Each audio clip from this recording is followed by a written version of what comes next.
Hey guys, Tim with Little Crow Gunworks. Welcome back to the channel.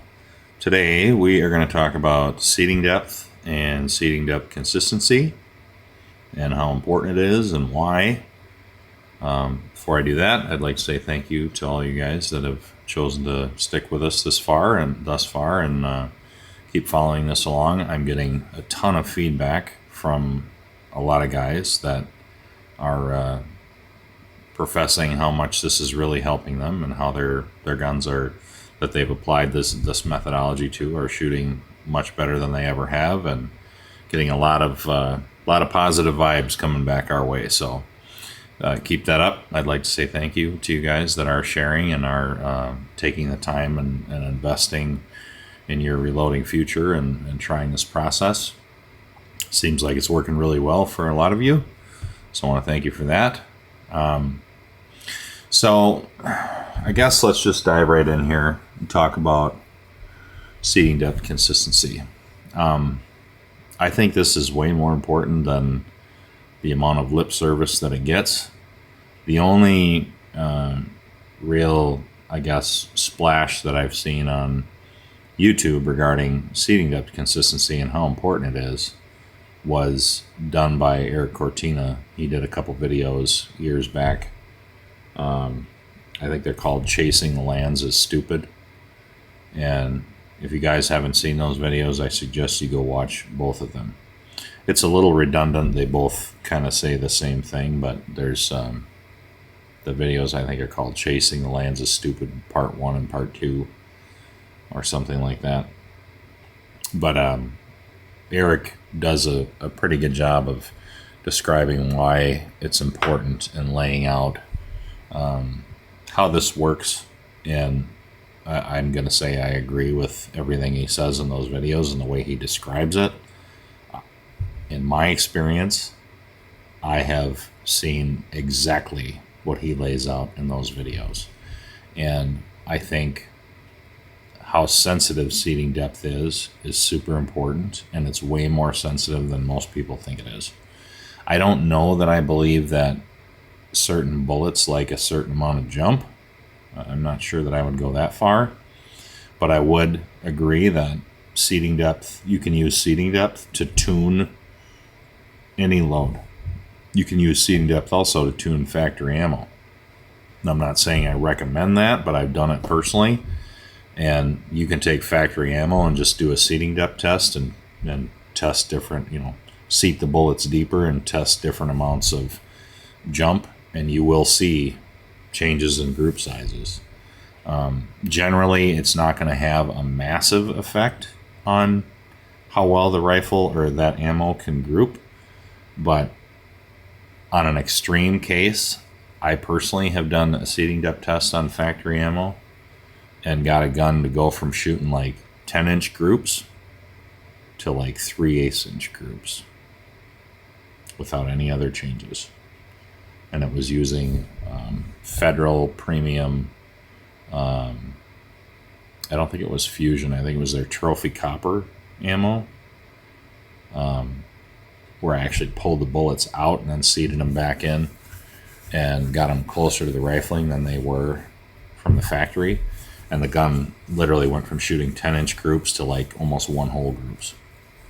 Now, don't expect that. That's not typical, but it can have that big of an effect on how well this combination can shoot.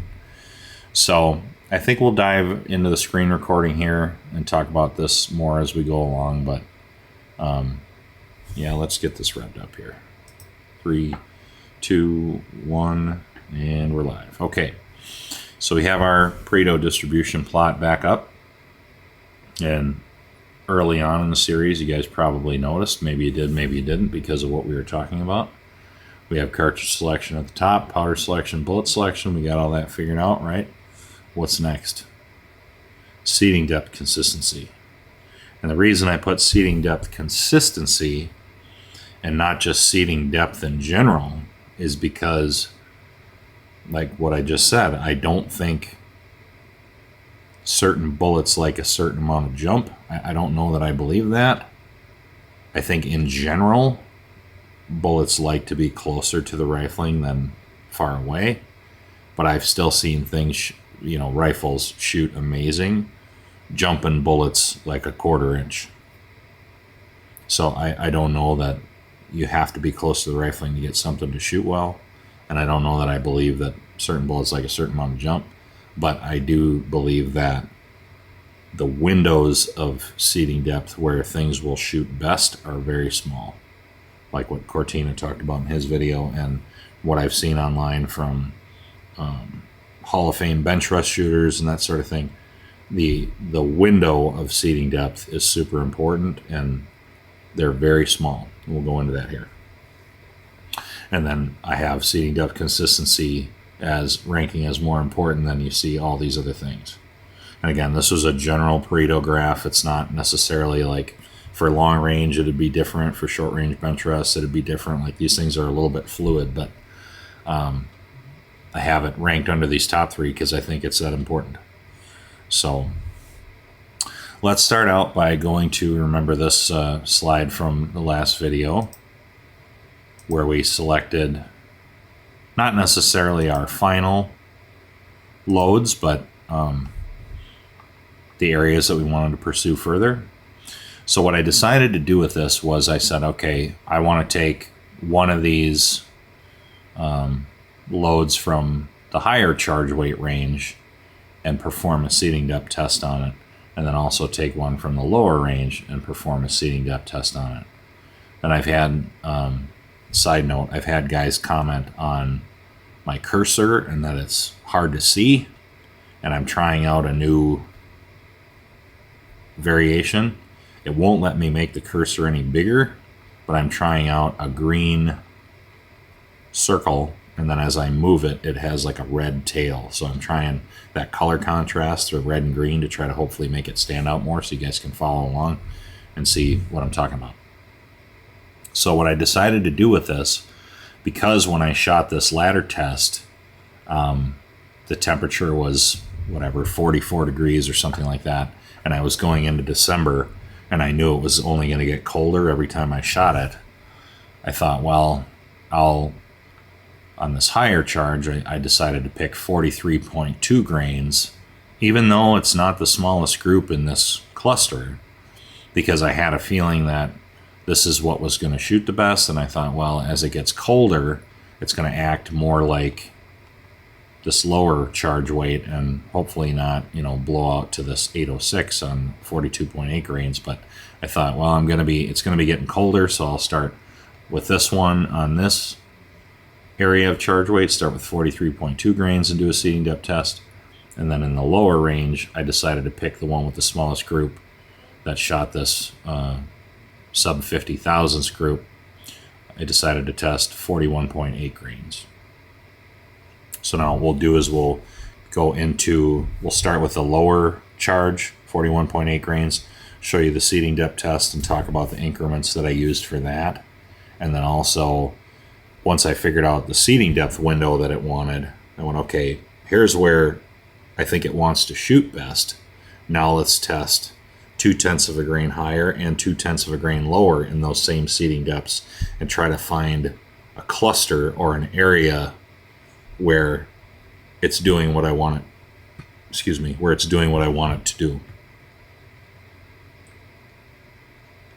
So we'll go into that. We'll show the seating depth test, and then testing 0.2 higher, 0.2 lower, finding our kind of final load for the lower charge weight range, and then do the same thing on the upper charge weight range, show the seating depth test, and then 0.2 higher, 0.2 lower. All right, so this is, I'm going to zoom in a little bit here so you guys can see this the best as possible and get everything on there. All right, so there's a lot on here. Just have our notes down in the corner here, but what we used. These are all 41.8 grains. And then the lengths that I have on here are in cartridge base to ogive. So not measuring to the tip. And I guess before we dive into this data, this is a good time to talk about this. So I mentioned early on in the series that you should be measuring to the ogive. And when we talked about bullet selection, I talked about how at the end of that video, the bullet selection video, I talked about how the more radical and extreme the design is, and the higher the BC, the sexier it is, the more variation you're going to have in length. And most of that length variation is out on the nose. So if you pick a really high BC design and you're measuring your cartridge overall length to the tip and trying to make that consistent, you're setting yourself up for failure. And we'll go into why, because the ogive is the most consistent location. And as we go through the data here, we'll show you why you need to be measuring to the ogive. And when you measure to the ogive, not only is it more consistent, but you'll see it's a much shorter number than the cartridge overall length. So by example on here, we're in the 2.25, 2.24 neighborhood. That cartridge overall length is like 2.82, 2.83. So it's about 0.6 of an inch different. And then you'll also notice on here, so I guess the long and short of it is, it's very important to measure the ogive because that's the most consistent part of the bullet. And you'll see with how narrow these seating depth windows are, you need to be measuring to a consistent place. All right, so let's start to look at this here. We'll look at if we look at the orange dots with the groups that were fired on them. I guess I should say there's no shooting footage in this video. I decided to spare you guys that because it's kind of boring and uneventful, but I did test all of this round robin like I do everything.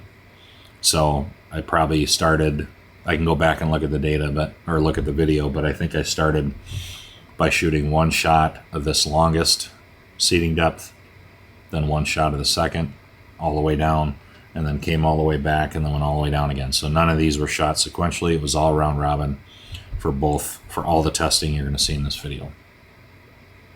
This red star in the center indicates the seating depth that I shot this original ladder test at. So this whole test was shot at this seating depth right here, 2.241. So that's why I put that red star there. You'll see that throughout the video. And then I decided, okay, well, 2.241 was about 20 thousandths jump as indicated by the Hornady lock and load overall length modified case and those tools. As I mentioned in an earlier video, when you use those tools to kind of figure out where the bullet's hitting the rifling, wherever that bullet stops, whatever that measurement is, I consider that touch. So this 2.241 was 20 thousandths deeper than that touch point. So I thought, okay, well, if I'm jumping 20 thousandths to start with, that means I can test a little bit closer to the rifling and a little bit farther away. And I found that in general, wherever you started from and you found your promising areas of charge weight in your initial ladder test, I've found that there isn't a tremendous amount of value in testing huge increments away from that original length. In my experience, what I found is that if you have a combination that's going to shoot well and that you should be pursuing further, you really don't have to test more than, like, say, a 50 thousandths window maximum.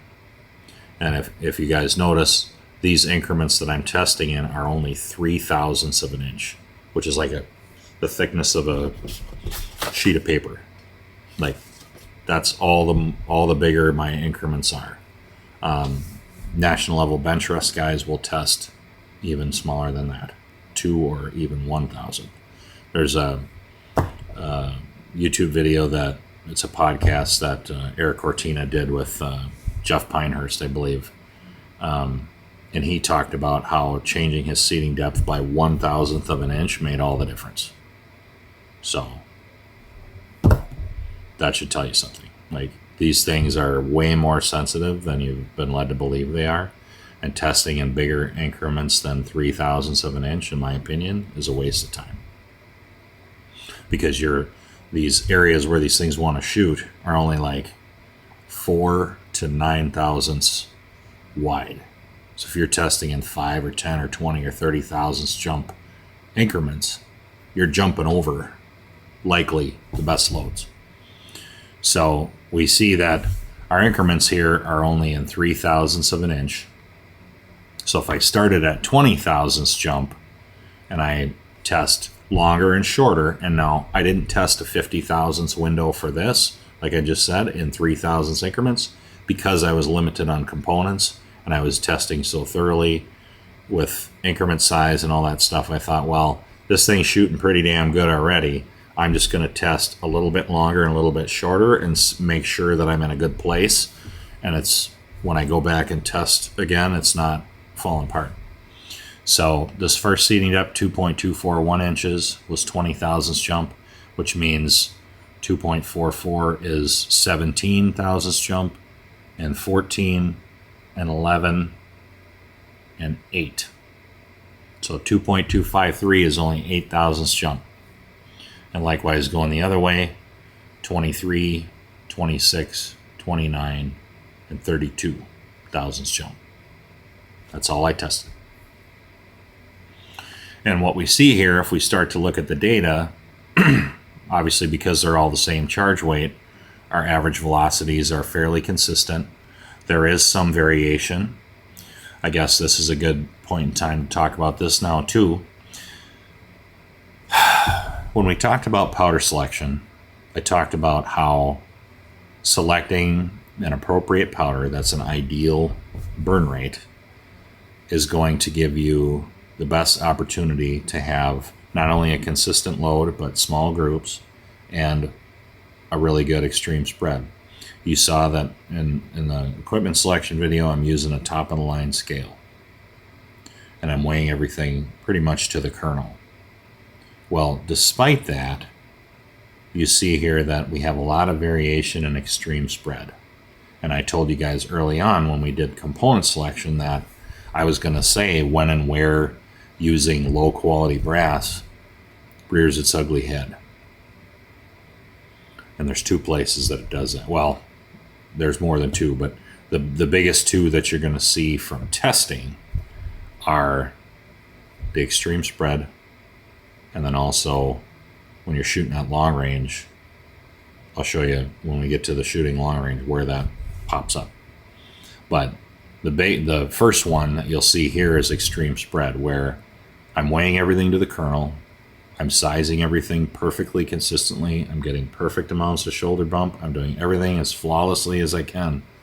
But despite that, you see how much variation we have in extreme spread, where when we get pieces of brass that are extremely similar to each other, our extreme spread, not standard deviation, our extreme spread is 4, 8, 6, and 3.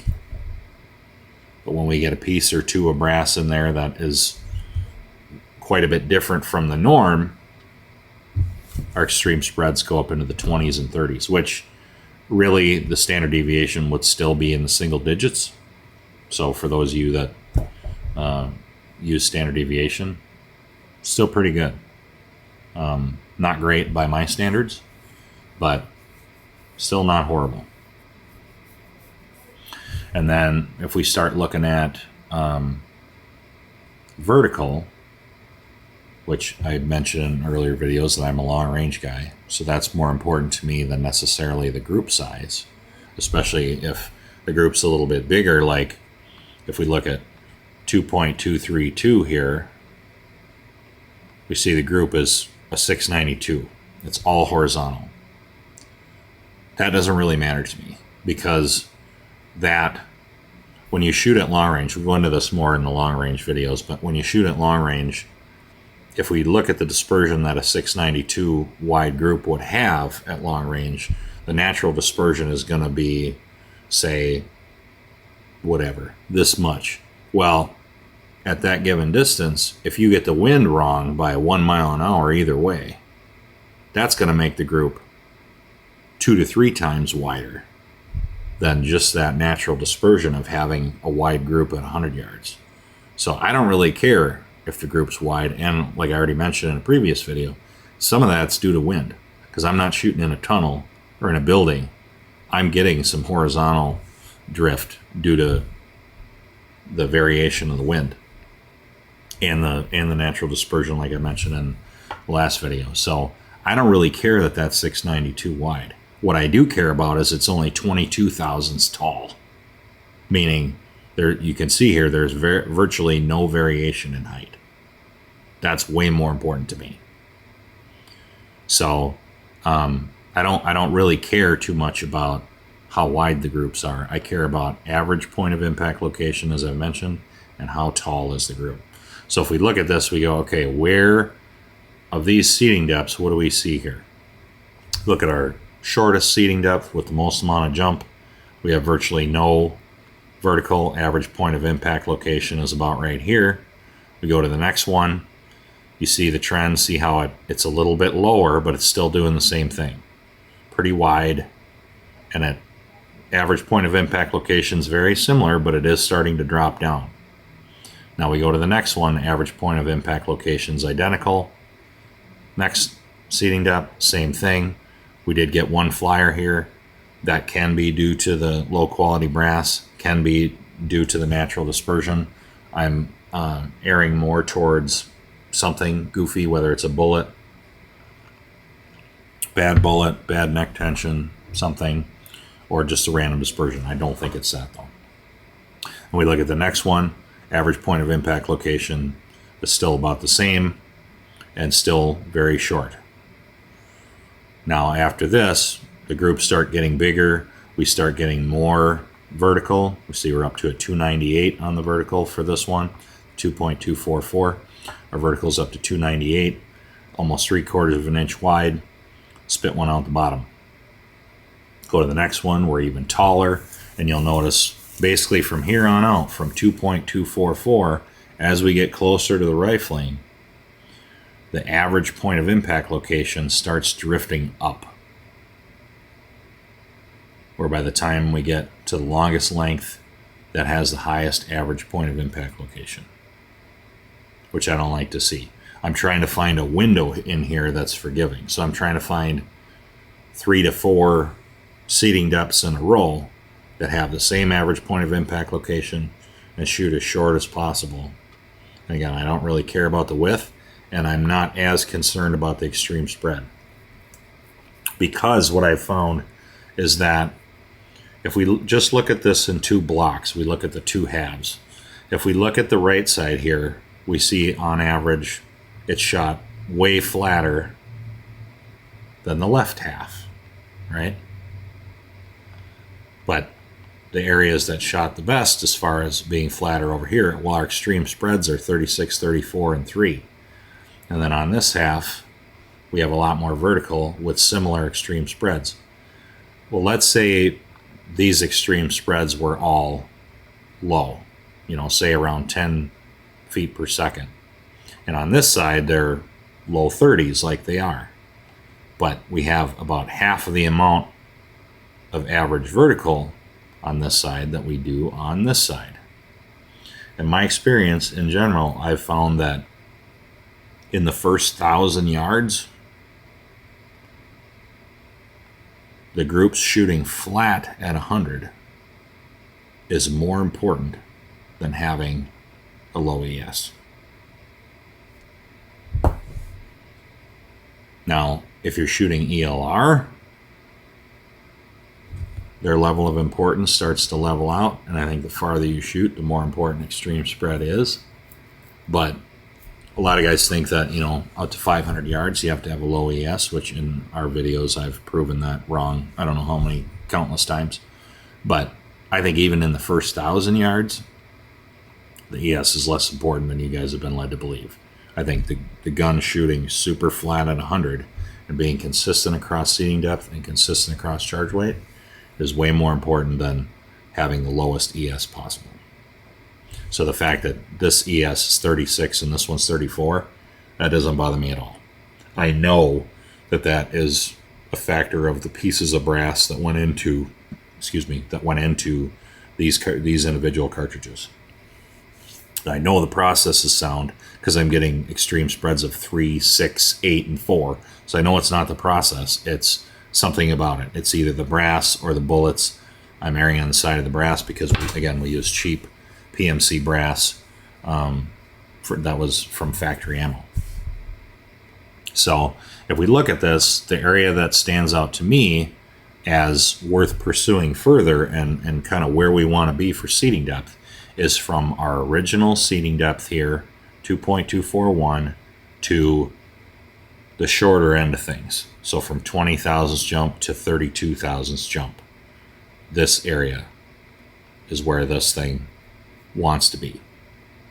So then what I did was I said, okay, now that I know what area of seating depth this thing wants, I'm going to test 0.2 of a grain higher and 0.2 of a grain lower and see, okay, now I know the band of seating depth that it wants to be in. Does it want to be a little on the faster side or a little on the slower side? And I'm trying to find a general area that's trending towards doing what I want it to do, shooting flat and not having big point of impact shifts, and something in an area that's happy, not a pinpointed like necessarily this load. Sometimes it is this load where you get one load that just stands out amongst the others and it's still in an area that's good. And we'll see that with the higher charge weight where there was a clear standout and it's in an area that's happy. So I thought, okay, I'm going to load up more of these same 5 seating depths that are on the shorter end, and I'm going to test 0.2 higher and 0.2 lower. And this is what we got. So there's a lot more stuff on here. I have my note up here in the corner. All length measurements are in cartridge-based ogive. Got our logo here because I'm noticing that our videos and some of this information is making its way to Reddit and forums and that sort of thing, and guys are sharing screenshots, and I want to make sure that our logo's on there. So credit's given where it's due. So we see here that if we look, there's a lot of data on here. You guys can pause it and study it to your heart's content, but the long and the short of it is that we see I tested the same seating depths longer, or at a higher charge weight and at a lower charge weight. And where I landed for this one, there isn't a super clear-cut standout, but there's just a general area. If you guys want to study this a little bit and make an educated guess at what I decided to use, you can do that. And we'll talk about the trends here. So this was shot in very cold temperatures. I think I did this on 2 different days. So I shot the main seating depth test in the middle here on one day, and then shot 0.2 higher and 0.2 lower on a different day. And they were both very cold, like in the 20 to teens Fahrenheit neighborhood. And we see here that our lowest charge weight, 41.6 grains, while you guys are studying this, 41.6 grains, if we take our extreme spreads and figure out what the average was, our average extreme spread at this lower charge weight was 29. And we see that our main test across all these seating depths, our average extreme spread was 21. And then at our highest charge weight, 42 grains, we see our average extreme spread was only 12. So there's definitely a difference. See, as we get a little more powder in there and operate at a little bit higher pressure in these cold temperatures, it looks like it wants to be a little more spicy to have that extreme spread start to come down. But we still see we got one seating depth where extreme spread was high, 26. The rest were very good, which again is indicative of a happy combination as far as burn rate and a sound process, as far as sizing and that sort of thing, to produce a good extreme spread on average. And obviously use standard deviation guys like this one, 2.229, extreme spread of 4. That means the standard deviation is like 1.3, something like that. Just stupid low. So now you guys have had a little time to study this. I'll point out where we landed. So this was the most stable area. Not necessarily like this specific seating depth at this specific charge weight. What I'm looking for is where in general is this thing hitting in the same average point of impact location, and where is it shooting the flattest. So we see up on the top here 42 grains. Our vertical, we had a 261, 143, 54 thousandths, and then at 41.8 grains we had a 0.203, 22 thousandths, and only 10 thousandths. And these two on the end do only have 2 shots because I was the amount of bullets I had to work with. I had to make some compromises in places, and that's what that was. So we see that in this area we have the same average point of impact location, and it's shooting the flattest. Me being a long range guy, that's what I care about. Anywhere else we look, we either had too much vertical, or just from as we go from one charge weight to the next, it's just unstable. Taller than I want it to be, whatever. Too inconsistent. This one over here, 2.241 at 42 grains. This one only has 2 shots because one of the primers misfired. And again, I don't know if that one, I think that one did have powder in it and the primer just didn't go off, if I recall correctly. So anyway, this is another area too where this is nice and stable across these 2 charge weights at this seating depth, but I didn't like where it was headed as we went longer, and then as we go shorter, it got pretty tall here too. Still sub ½ inch. This one's 0.476, this one's 0.44. So not terrible, but not as good as what we have down here. So what I decided to do was go with, as Cortina mentioned in his video, Chasing Lands is Stupid, I do the same thing he does, where I'll take whatever the longest seating depth was that shot well and subtract 1,000th. And then as the throat wears, it's going to start behaving like these shorter seating depths. So as the throat starts to erode, you're going to slowly transition to the right here. So that's why we picked the longest seating depth minus 1,000th. And then because both charge weights did what I wanted it to do, I thought, well, I'll just pick the charge weight that's in the middle that I didn't actually test. I'll just go halfway between the two, and then that's what we'll test further. So we landed at 2.234 cartridge based ogive at 41.9 grains, which is halfway between, and then that's what I decided to pursue further. So you see throughout this process how much work we've done here, and how much testing and how much powder we've burned, and on and on. Like, I'll do all this, not necessarily to find the final load. This is just to find a contender, to determine, if it's worth even pursuing further. So that doesn't mean this is automatically the final load. This is how far I go to decide, okay, now this is actually worth shooting at long range to see what it will actually do. That doesn't mean this is done. This is good enough to warrant going to the farm and spending a day out there and actually stretching it out and seeing what I get. Doesn't mean it's the final load. All right, so now we'll go into the higher charge weight range, 43.2 grains. As we see, that was this one that shot an 0.74 vertical and just under 0.6 of an inch horizontally. All right, now we'll talk about this one. So we see here, same thing.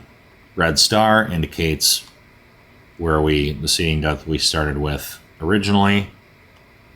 And then same deal. Now you know what I'm looking for. We do see some extreme spread variation here. We didn't have any extreme spreads that were in the single digits, which, if you guys remember from the last video, I talked about how showed that graph where the extreme spreads will get as good as they can get, and then as you get toward the top of the pressure range, the extreme spreads will start to get a little bit bigger again, and that's going to vary depending on your combination. But we see that here where now that we're up toward the top of the pressure range, the extreme spreads are still good. The average was 18.4, but we didn't get any that were in the single digits. And I don't think that's an artifact of the brass necessarily. I think it's what I showed to you with that trend where it just, as you get up toward the top, things start getting, a little more on the crabby side.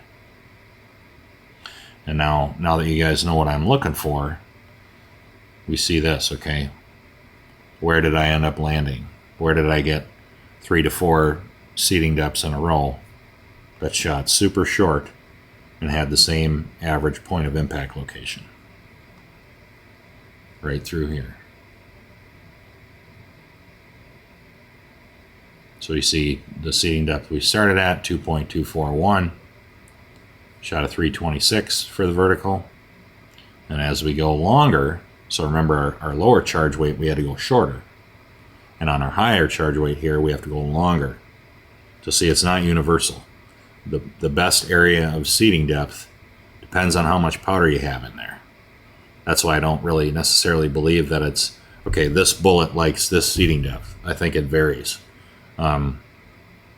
So you have to go out and test this stuff thoroughly to figure out like where it wants to be. And to me, having these 4 seating depths in a row, all under 0.2 of an inch for vertical, that clearly shows me that that's where it wants to be. And again, our average point of impact location is super stable. So that's what I decided to work with. And I said, okay, now I'm going to test these 5 seating depths again. But again, I'm going to do 0.2 higher and 0.2 lower and try to find that cluster or area where it looks like it's going to be happy, regardless of exactly how much powder's in there and exactly, what seating depth we have.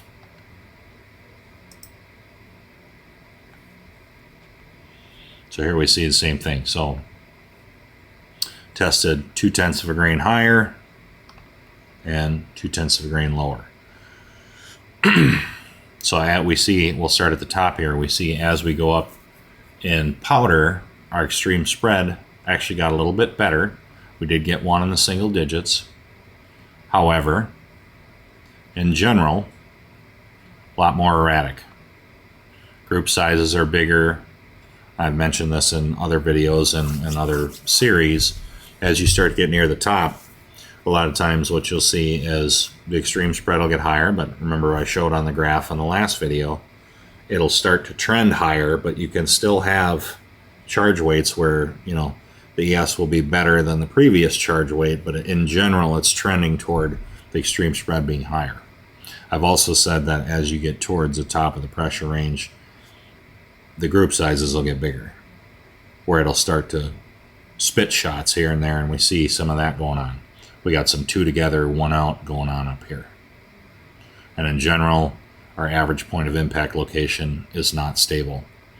We have only 2 shots here, really close to the dot and overlapping.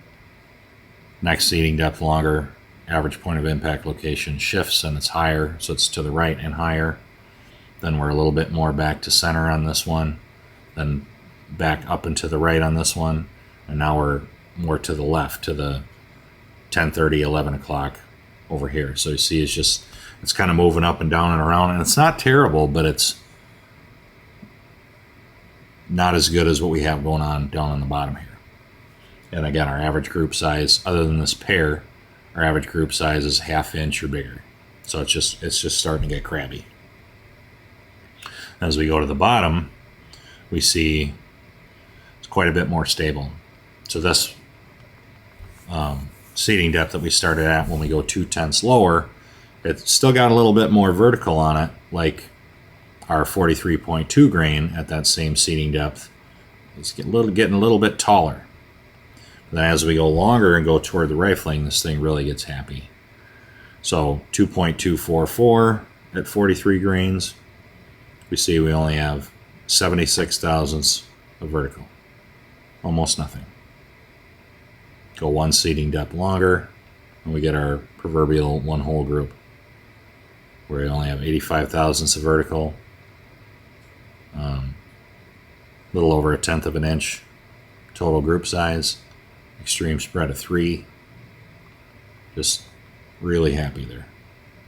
Next seating depth longer, still shooting super flat, sub 2/10 of an inch of vertical. Groups just barely over 1/4 inch. That's probably exactly 1/4 MOA. Extreme spread still good. And then our longest seating depth we tested, still really flat, under 3/10 of an inch. And I don't remember if this one, if there's 2 bullets in that hole and 1 here, or if that one had 2 shots. That's going to bug me now, so I better look.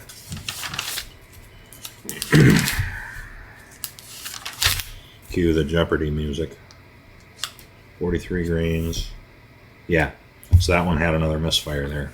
I think I was averaging like 1 misfire per tray,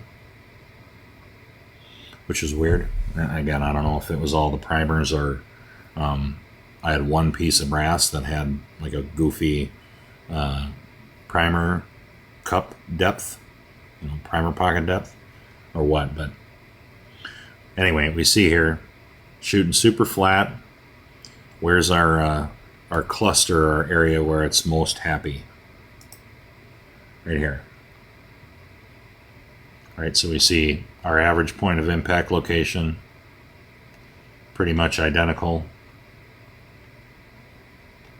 At this 43.2 grains, it is slightly, very slightly higher average point of impact location, but not enough to lose sleep over. With, no horizontal shift, it's just tiny bit of vertical shift. But again, we have 3-shot groups here, and we have 6 of them. So we have 18 shots with 2/10 of a grain charge slop and 6/10 or 6/1000ths of an inch seating depth slop. And despite that, still all the bullets are piling up in the same area. I think if you combined all of these 12 bullet holes, I think our group would still be this 658 that we have up here. It's 2.247 at 43.2 grains. I think all the bullets would fit within that group. Well, maybe this one would add to it. So maybe we'd still be sub MOA. If we combine all 12 of these shots together, it'd be one big snaggly hole right here. So very stable, very consistent. So what I ended up loading was this right here to pursue further. 43 grains at 2.247. I went with that load to test at long range.